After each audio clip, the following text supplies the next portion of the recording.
Hola, ¿qué tal? Bienvenidos a este podcast Minutos que Cuentan, un podcast dedicado a cuidadores, unos minutos que se van a tomar para aprender más acerca de los derechos de nuestras niñas, niños y adolescentes, que nos van a servir en nuestro día a día, ya sean docentes, padres de familia, cuidadores, y saber realmente cuáles son estos 20 derechos. Decirles que los 20 derechos vienen desde la Convención de los Derechos del Niño, que fue en 1989, cuando la ONU los decreta, y en 1990 México firma y se hace parte de esta convención, pero es hasta 2014 donde en la Ley General de Derechos de Niñas, Niños y Adolescentes se ven plasmados estos 20 derechos, de los cuales vamos a hablar el día de hoy. Vamos a hacer énfasis en cada uno, porque es importante que no solo los cuidadores, sino que los propios niños conozcan sus derechos para que los puedan ejercer. Y para esto me acompaña el psicoterapeuta José Miguel Rodríguez García. Qué gusto estar esta mañana contigo y ojalá que estos minutos que cuentan les sirvan mucho a las mamás, papás y a los cuidadores que nos escuchan. Gracias, Dani. Bienvenidos y bienvenidas a todas quienes nos vayan a escuchar o nos ven. Y bueno, justo esta introducción que haces es maravillosa porque esto nos da cuenta de que el Estado mexicano genera estos mecanismos para garantizar los derechos de los niños, niñas y adolescentes. Y una pregunta que siempre hacen, Dani, es: sí, tienen muchos derechos los niños, las niñas, pero ¿ellos qué tienen que hacer? ¿No? Ese es algo súper importante que entendamos, sobre todo porque para que ellos vivan sus derechos de manera efectiva y plena, pues tienen que respetar, convivir de manera adecuada con sus compañeros, denunciar cualquier vulneración a derechos que tengan, igualmente dormir en un horario adecuado para que puedan descansar y reparar su día laboral. Bueno, sí, porque luego empoderamos mucho a las niñas, niños y adolescentes en conocer sus derechos y nos dicen: oye, no, pero ahora ya mi hijo me está exigiendo que tengo derecho a las tecnologías, entonces quiero ver el celular hasta tarde. No, también es importante como mamás, como papás, como cuidadores, que pongamos límites en la vida de nuestras niñas, niños y adolescentes, pero finalmente es importante conocer estos 20 derechos. Si la ciudadanía en general no conoce cuáles son esos derechos, va a ser muy difícil ejercerlos. Entonces, nos vamos a ir uno por uno y vamos a comenzar con el primer derecho que viene en esta Ley General de Derechos de Niñas, Niños y Adolescentes. Algunos de estos derechos, por su propio nombre, definen tal cual a qué se refiere el derecho, y en algunos haremos mayor énfasis. Y el primero es el derecho a la vida, a la paz, a la supervivencia y al desarrollo, en el que se debe proteger la vida, la dignidad y garantizar su desarrollo integral. Entonces, háblanos un poquito más de este derecho, José. Sí, básicamente es que padres, madres, cuidadores y todo el personal que conviva con niñas, niños y adolescentes estén conscientes que tienen que generar y poner manos a la obra para garantizar que los niños tengan este derecho a la vida, en el sentido de darle alimentación adecuada, descanso, un lugar donde dormir, todo lo que tiene que ver con su sano desarrollo. ¿Para qué? Para que puedan crecer de manera integral. Así es. El segundo derecho, que es para mí, yo creo que el de los más importantes, si realmente todos los que nos dedicamos al tema público, a generar política pública, entendiéramos bien este derecho, creo que las cosas cambiarían mucho hacia nuestras infancias y adolescencias, que es el derecho de prioridad, es el número 2. ¿Por qué para mí es, creo que, uno de los más importantes, José Miguel? Porque es el único derecho que tienen las niñas, niños y adolescentes que no tiene nadie más, ¿no? No lo tenemos nosotros como adultos, no lo tienen los adultos mayores, no lo tiene absolutamente nadie más que ellos. ¿Y de qué habla? Es asegurar la protección, socorro y servicios en cualquier eventualidad antes que cualquier adulto. Pero también es que finalmente en el tema de los presupuestos, de las políticas públicas, de cualquier acción que haga cualquier gobierno municipal, estatal o federal y que vaya a invertir recursos, se piense siempre en la niñez, ¿no? Esto va a afectar de qué manera a las niñas, niños y adolescentes, esto les va a ayudar en su sano desarrollo, y también cada vez que se piense en generar algún apoyo a niñas, niños y adolescentes, que no se piense dos veces, ¿no? Porque a mí me ha pasado que se quiere, pues no sé, mejorar una escuela o a lo mejor invertir en políticas públicas para prevenir la violencia y la justicia hacia niñas, niños y adolescentes, y muchos gobiernos dicen: híjole, ¿pero dónde va a salir el recurso? ¿No? Es que ¿a dónde le vamos a quitar? Y yo siempre les digo: quítanle a lo que sea, pero las niñas, niños y adolescentes son prioridad, ¿no? Entonces, ¿qué opinas tú de este derecho? Sí, yo creo que es básico. Si vamos a construir un jardín, un parque, pensar, ¿va a ser funcional para niñas, niños y adolescentes? Y si es así, entonces va a funcionar para los adultos en automático. Entonces es poner en primer lugar y enfocarnos en el interés superior de la niñez, donde justo nos hablan de poner en el centro a niñas, niños y adolescentes en todas las decisiones que se tomen. Es súper importante. Ahora vamos al número 3, que es fundamental, es uno de los derechos que además hay situaciones en las que muchos niños no han tenido cumplido este derecho, que es el derecho a la identidad. ¿Qué es el derecho a la identidad? Pues que tengan un nombre y un apellido, estar inscritos en el registro civil, teniendo una nacionalidad y pues un acta de nacimiento como tal, ¿no? Estamos haciendo un esfuerzo porque este derecho realmente se cumple en cada rincón del país, porque hay comunidades donde pues simplemente se les pasa el tiempo, no lo registran, los niños siguen creciendo y es como si fueran invisibles ante el Estado, ¿no? Son niños muy vulnerables porque les puede pasar algo y pues realmente nunca existieron en un documento, en una identidad. Entonces, aquí, ¿qué opinas en este sentido? Fíjate que es uno de los derechos que considero llave, porque te abre la oportunidad para gozar de otros derechos, específicamente niñas, niños y adolescentes.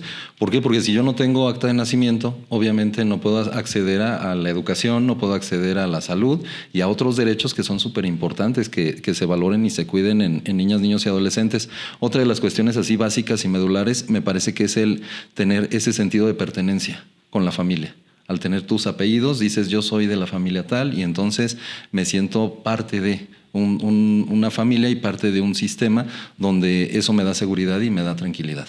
No, y además, cuando no se cubre por lo general este derecho, que es el derecho a la identidad, muchas veces los niños no están escolarizados, ¿no? Porque es uno de los requisitos que te piden para entrar al sistema educativo, oye, pues la identificación del niño para sus calificaciones, para su registro. Entonces, creo que como Estado mexicano se tiene que hacer un gran esfuerzo por llegar a cada rincón, hacer campañas de registro. De hecho, ya en muchos estados el acta de nacimiento se tiene que entregar de manera gratuita, se tiene que entregar en el hospital, pero en la práctica es lo importante, ¿no? Que realmente se estén generando políticas públicas para salvaguardar este derecho.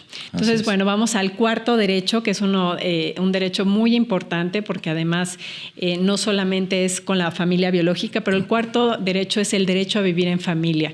Y este derecho, pues normalmente los niños nacen, crecen en una familia y se ve garantizado este derecho, pero desafortunadamente hay muchos casos donde hay violencia intrafamiliar o incluso temas donde hace falta los padres o los niños son abandonados y demás, y tenemos estos niños que están en el sistema de cuidados, que están en una casa hogar, ya sea del servicio público, del servicio privado, pero que aunque están a lo mejor siendo bien cuidados en una casa hogar, no es lo mismo que como si vivieran en familia. Entonces, para esto existe la adopción, es un tema que a mí me ha apasionado por muchos años, el que se agilicen los trámites de adopción, porque hay muchas familias que quieren adoptar a una niña, niño, adolescente, pero ahora existe esta otra nueva figura que es muy interesante, que es el acogimiento familiar. Sí.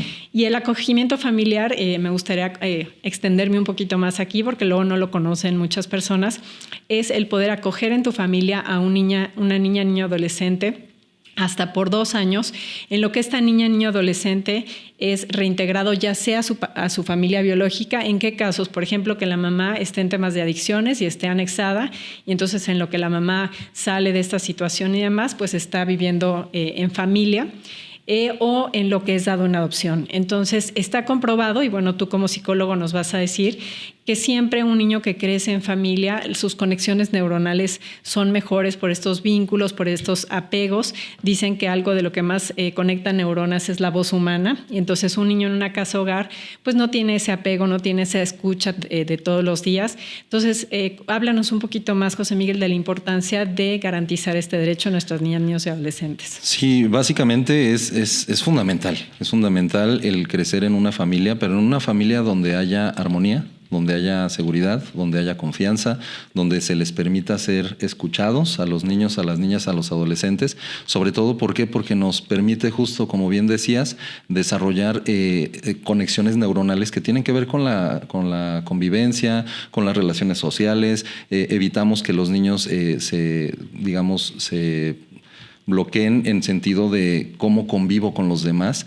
Y entonces aquí es súper importante darles esa oportunidad, y estas familias de acogida es un recurso maravilloso que puede ser muy funcional porque les permite crecer en un entorno amigable, en un entorno donde son escuchados, en un entorno donde ellos pueden desarrollar todas sus capacidades de manera integral, así como su desarrollo cognitivo. Obviamente un niño que no tiene atención, paternaje, maternaje, acunamiento, ¿qué pasa? Pues no desarrolla estructuras del cerebro que tienen que ver con la empatía, la asertividad, el trabajo colaborativo, no lo hacen. Entonces carecen a veces de empatía, y esta empatía es la que nos permite ponernos en el lugar del otro y acompañar y escuchar, y entonces es muy, muy importante este derecho, independientemente del tipo de familia. Antes la psicología tradicional decía, bueno, si está mamá, papá, va a ir todo bien. Ahora, si hay cuidadores, pueden ser los abuelos, los tíos, quien sea, pero que les brinden un entorno de paz, de armonía, de protección, los niños van a crecer bien.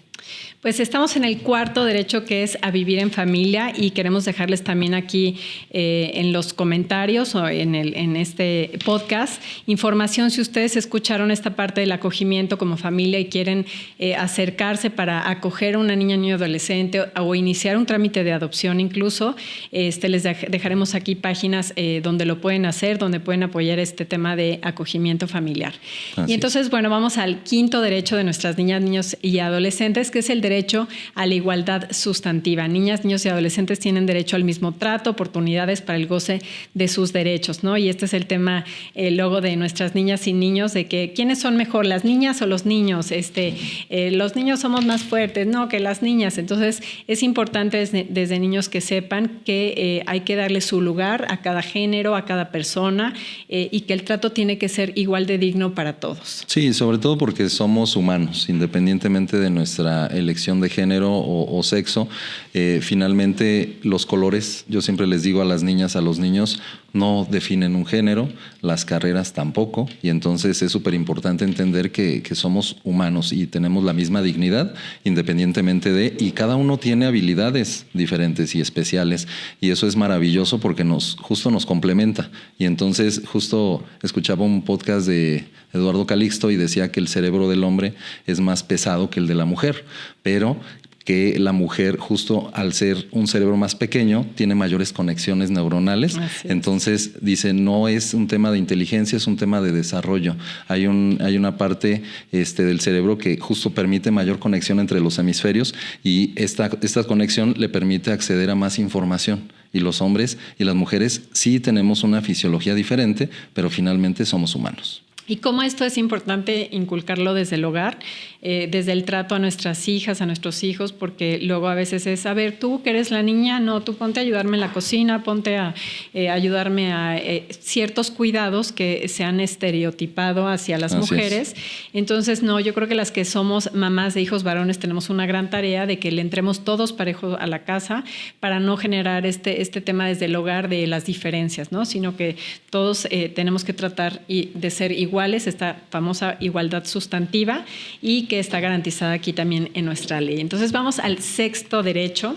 Como son 20, tenemos que ir un poco rápido, que es el derecho a no ser discriminado. Creo que este derecho solito por su nombre dice de qué se trata, pero ¿algún comentario que quieras hacer al respecto de este tema? Sí, básicamente es algo desafortunado que desde niños empezamos a discriminar, empezamos a poner apodos, empezamos a generar estas diferencias. Es que él es más bajito, él es más alto, su color es más claro, él tiene su tez más oscura, y entonces desde la casa empezamos a normalizar esas violencias. Y entonces, ¿qué pasa? Eso lo traspolamos a las instituciones, y el mayor porcentaje de acoso escolar en Michoacán, lo comentaba con algún especialista hace unos días, decía es por discriminación, porque traes lentes, porque la oreja, por el cabello, por el cuerpo. Y entonces dices, ¿cómo es posible que desde la casa generemos esa normalización de violencia que perjudica a la larga a los niños, a las niñas y a los adolescentes? Porque se instauran creencias a nivel cerebral, y cuando son adultos esas creencias siguen ahí haciendo eco. Los definen, ¿no? Porque decía también justo el doctor Eduardo Calixto que algo que te define en tu vida adulta es lo que viviste en los 7 y los 14 años.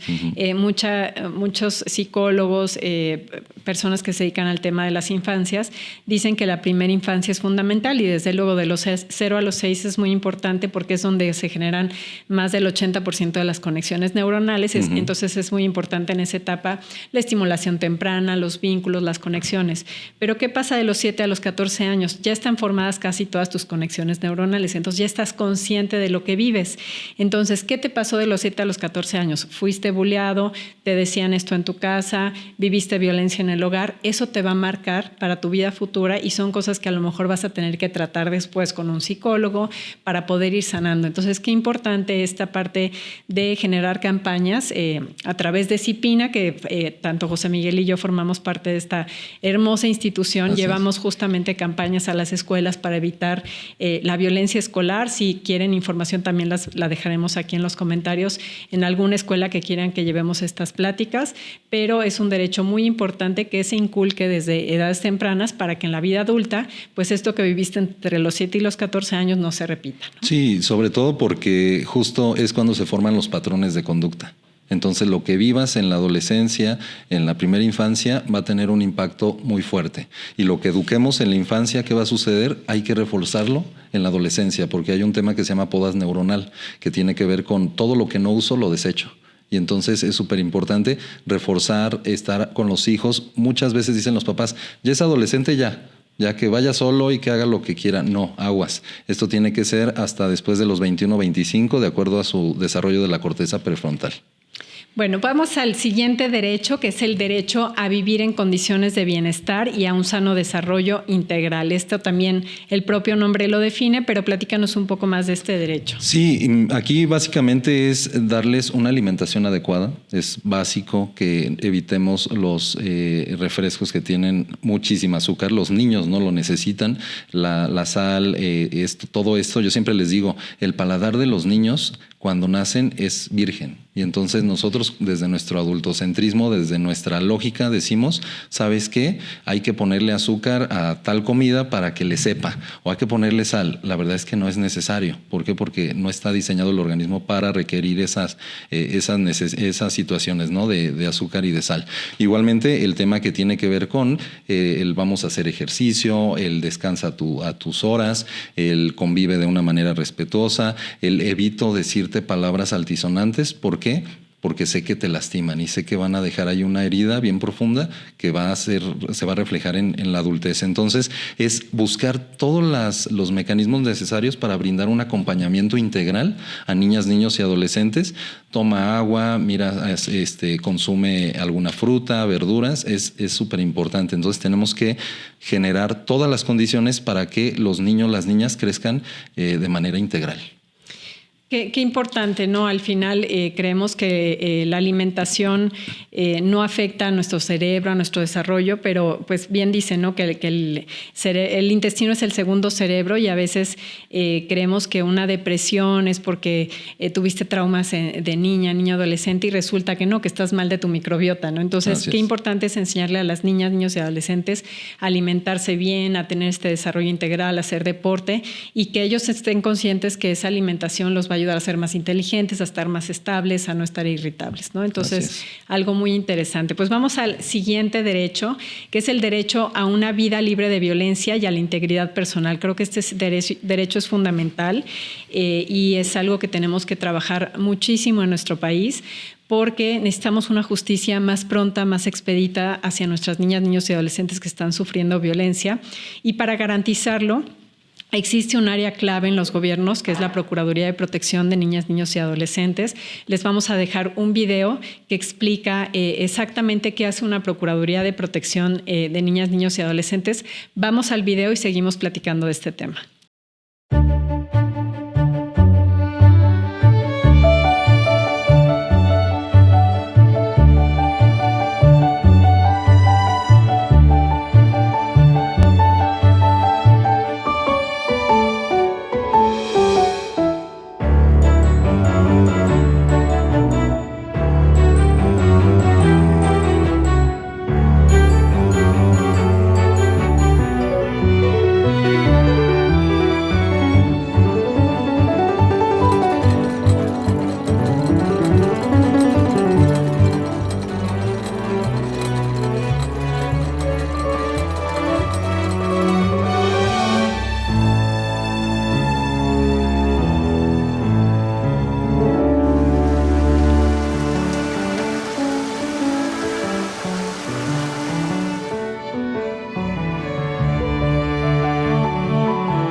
Acabamos de ver el video de que explica qué hace una Procuraduría de Protección de Niñas, Niños y Adolescentes y pues que garantiza finalmente ese derecho, el número 8, vamos en el derecho número 8, que es el derecho a vivir una vida libre de violencia y a la integridad personal. Para esto es muy importante las familias que nos escuchan, cuidadores, que si ustedes se enteran de un niño que está siendo violentado, que está siendo abusado, que está viviendo una situación compleja en su hogar, es importante que pongan la denuncia. Cuando son denuncias de situaciones que han pasado en días anteriores, que no es una emergencia como tal, hay que hacerlo al 089. Pero si es una emergencia, al 911. También hay áreas como la propia Procuraduría de Protección de Niñas, Niños y Adolescentes que está en el DIF estatal. En el caso de Michoacán, quienes nos escuchan de otros estados, pues tiene que ser la Procuraduría de su estado. Y también está CIPINA, que puede ser coadyuvante en recibir las denuncias y canalizarlas a la Procuraduría de Protección de Niñas, Niños y Adolescentes. Están también la Guardia Civil, la Guardia Nacional, las policías municipales a quienes se pueden acercar. Y finalmente, una de las cosas que dice nuestra ley de derechos de niñas, niños y adolescentes es que cualquier persona que se entere que un niño está siendo violentado está obligado a denunciarlo. Muchas maestras, directores dicen, oye, es que sí lo quiero denunciar, pero tengo temor. Lo pueden hacer de manera anónima. En el 089 la denuncia puede ser completamente anónima, con que den los datos del niño, la situación que está viviendo, las sospechas que tienen, la autoridad tiene que actuar. Sí, totalmente de acuerdo y algo que aquí es medular es entender que no solo las violencias generan impactos importantes en el desarrollo de niñas, niños y adolescentes, también las cuestiones psicológicas, cuando le hablo mal a un niño, cuando le grito, cuando de manera verbal lo insulto, lo violento, tiene ahí repercusiones importantes. Igualmente, entender que la violencia es la negligencia. No darle de comer, no llevarlo a que le pongan sus vacunas, no permitir su sano descanso, el esparcimiento también es negligencia, la trata, el trabajo infantil. Y este delito está etiquetado como tal, como omisión de cuidados, ¿no? Que es uno de los delitos, yo diría, de los más frecuentes, desafortunadamente, en nuestras niñas, niños y adolescentes. Y ahí se enteran muy fácil a veces los maestros, ¿no? Porque es el niño que de pronto deja de ir a la escuela. ¿Qué pasó? ¿Por qué ya no ha venido? ¿Qué está pasando? Entonces ahí pedir todo el apoyo de todas las maestras y maestros que estén escuchando este podcast, que cuando vean casos así les haga ruido o llegó con un golpe y luego no vino, pues que lo denuncien, ¿no? O sea, al 089, a CIPINA, a la Procuraduría, pero no, que no se callen, ¿no? Que no haya ese temor de decir, ¿y qué va a pasar? Pues finalmente está la autoridad para responder. Sí, puede ser de manera anónima, eso también Así le puede es. dar tranquilidad al denunciante, sobre todo porque sí es importante buscar los mecanismos para apoyar y evitar normalizar las violencias. Muchas de las charlas que doy les pregunto, ¿quién de ustedes le jalaron el cabello, le gritaron, le aventaron el zapato, la chancla? Y más del 90% todavía lo vive. Entonces no podemos justificar como un método de educación la violencia. Definitivamente. Entonces, bueno, ya escucharon el 8º derecho, vamos al 9º, que es el derecho a la protección de la salud y la seguridad social, un derecho fundamental desde que nacen nuestras niñas, niños y adolescentes, esta atención que reciben, estos primeros cuidados, toda su vacunación, que es importante, y pues gozar del más alto nivel posible de salud y recibir la prestación de servicios de atención médica gratuita y de calidad. Para esto, bueno, sabemos que luego hay muchas carencias en el sector salud, pero es algo que pueden exigir, ¿no? Que pueden decir, oye, yo sé que es uno de mis derechos, necesito mi medicamento y hay que alzar la voz. Sí, sobre todo porque nuestra responsabilidad como sociedad, y ya lo pronuncia el artículo primero de la Constitución, es garantizar, respetar, restituir los derechos de niñas, niños y adolescentes dentro del ámbito de nuestras atribuciones. Entonces, es buscar la manera de que tengan una salud adecuada, una salud digna, una atención que es necesaria si están enfermos. Claro que no pueden ejercer su derecho a la educación, y tampoco su derecho al descanso y al esparcimiento, y tampoco su derecho a la participación. Entonces, es básico que tengan y gocen de una salud adecuada. Definitivamente. Y bueno, vamos a terminar este primer bloque de los primeros 10 derechos y este episodio con este derecho número 10, que es el derecho a la inclusión de niñas, niños y adolescentes con discapacidad. Mucho que hacer en este tema en nuestro país. Muchísimo. Cambiar mucho el tema cultural, incluso de las mismas escuelas, que haya más, que las escuelas estén adecuadas, con rampas, con el tema braille para las personas ciegas, y que haya mejor atención en el sector público. Creo que aquí hay una gran alianza en muchos estados con asociaciones como es el CRIT. En el caso de Michoacán, pues el CRIT Michoacán apoya muchísimo el tema de discapacidad, pero sí tenemos que cada vez generar mejores condiciones para las personas, pero en este caso para las niñas, niños y adolescentes con discapacidad. Sí, justamente me parece que tenemos una tarea enorme como sociedad, como padres de familia, como escuelas, instituciones, para derribar esas barreras culturales, ideológicas que dicen vamos a excluir en lugar de vamos a incluir. Vamos a generar condiciones adecuadas para que los niños, las niñas gocen de los mismos derechos que aquellos que no tienen ninguna discapacidad y que son privilegiados. Está maravilloso, pero sí es importante entender que son seres humanos y que independientemente de su discapacidad, sea visual, auditiva, cognitiva o motriz, tienen todos los mismos derechos que cualquier otro niño. Y en el sector público hay estudios que se hacen desde niñas y niños, por ejemplo, en salud, en el CREDIET, les vamos a dejar la información para que se acerquen. Hay espacios también públicos donde pueden ir a rehabilitación. Les dejaremos la información y evidentemente pues también la información del CRIT Michoacán, que yo sé que ahorita tiene una lista de espera muy, muy grande. Una de las neurodivergencias que están atendiendo, que no atendía el CRIT, pero que lo están haciendo, es el tema del autismo, que luego haremos un podcast con ese tema del autismo, que es muy importante, pero cada vez son más niñas y niños que están en esta neurodivergencia. Pero bueno, finalizamos este episodio con estos 10 derechos. Esperemos que haya sido de utilidad para todas y todos ustedes conocer un poco más de los derechos de nuestras niñas, niños y adolescentes. Y pues no se pierdan el episodio 2, donde hablaremos del derecho 11 al 20. Así es, iniciamos en ese momento con el derecho a la educación. Así es. Hasta Nos luego. vemos en el próximo episodio.